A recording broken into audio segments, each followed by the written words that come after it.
അപകടത്തിൽ പരിക്കേറ്റ ഒരാളുടെ പ്രതികരണം ഈ അവസരത്തിൽ നമുക്ക് ലഭിക്കുന്നുണ്ട്. ആ പ്രതികരണത്തിലേക്ക്. ബസ് ആനിക്കാമ്പലം തിരുവമ്പാടിക്ക് വരുമായിരുന്നു. വരുന്ന വഴി കാളിയാമ്പഴം എത്തുന്നതിന് മുമ്പുള്ള കല്ലിൻ്റെ സൈഡിൽ ഇടിച്ചിട്ട് പുഴയിലോട്ട്. വണ്ടിക്ക് സൈഡ് കൊടുത്താണോ?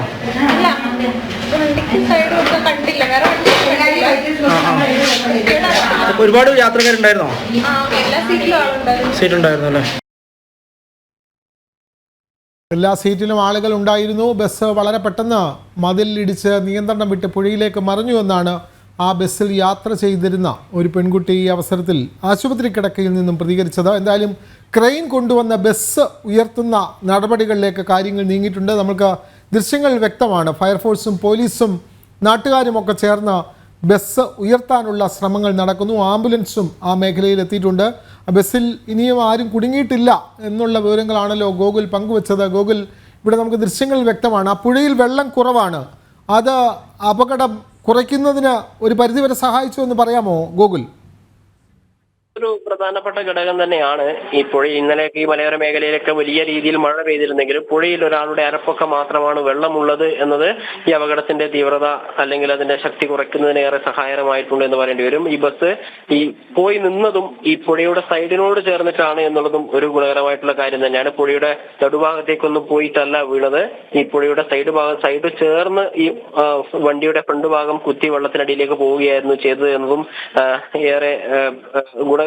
മാത്രമല്ല, ഈ ആളുകൾക്ക് ബസ്സിലേക്ക് കയറി നിന്നുകൊണ്ട് തന്നെ രക്ഷാപ്രവർത്തനം നടത്താൻ സാധിക്കുന്ന ഒരു സാഹചര്യവും ഉണ്ടായിരുന്നു. ബസ്സിന്റെ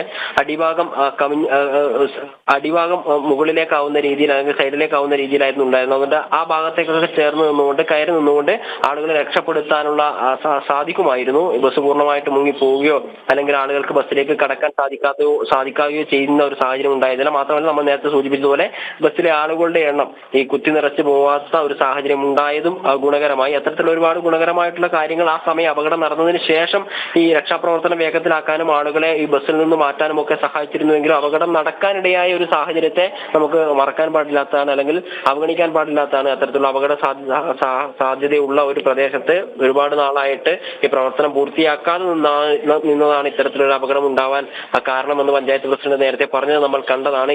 ആ പ്രദേശത്തൊക്കെ സ്വാഭാവികമായിട്ടും ഈ പാലത്തിന്റെ വീതി കൂട്ടി കുറച്ചുകൂടി ഉറപ്പുള്ള കൈവരികളൊക്കെ നിർമ്മിച്ചിരുന്നെങ്കിൽ ഇത്തരത്തിലുള്ള അപകടം ഉണ്ടാവില്ല എന്നാണ് പ്രാഥമികമായിട്ടുള്ള ഒരു വിലയിരുത്തൽ.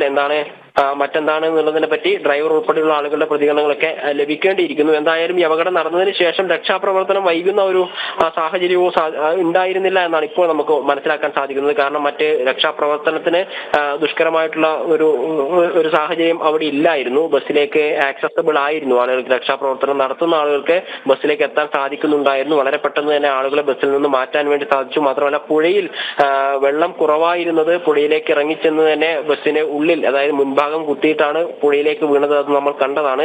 അതുകൊണ്ട് തന്നെ ഈ പുഴയിൽ ഇറങ്ങി തന്നെ ബസ്സിനുള്ളിലേക്ക് മുൻഭാഗത്തേക്ക് നോക്കാൻ സാധിക്കുന്നുണ്ടായിരുന്നു. ഇന്നലെയൊക്കെ കനത്ത മഴ പെയ്തിരുന്നെങ്കിൽ പുഴയിലെ വെള്ളം തെളിഞ്ഞിട്ടാണ് ഉള്ളത് എന്നതും രക്ഷാപ്രവർത്തനത്തിന് സഹായകരമായി എന്നുള്ളത് എടുത്തു പറയേണ്ട ഒരു കാര്യം തന്നെയാണ്. ഇന്നലെ മഴ പെയ്തിരുന്നെങ്കിൽ കലങ്ങി മറിഞ്ഞിരുന്നുവെങ്കിൽ വെള്ളത്തിനടിയിലേക്ക് ആരെങ്കിലും പെട്ടുപോയിരുന്നെങ്കിൽ ഒരു പക്ഷേ കണ്ടെത്താൻ സാധിക്കുമായിരുന്നില്ല. 40-ലധികം ആളുകളാണ്, പരസ്പരം അറിയാത്ത ആളുകളാണ്. ആരൊക്കെ ഉണ്ട്, മറ്റാരെങ്കിലും ഉണ്ടായിരുന്നു എന്ന് പോലും ഒരുപക്ഷെ ഈ അപകടത്തിൽപ്പെട്ട ആളുകളോട് നിലവിൽ ചോദിക്കാൻ പറ്റാതെ അല്ലെങ്കിൽ അവർക്ക് മറുപടി പറയാൻ പറ്റാത്ത ഒരു സാഹചര്യം ഒക്കെ ഉണ്ടായിരുന്നു.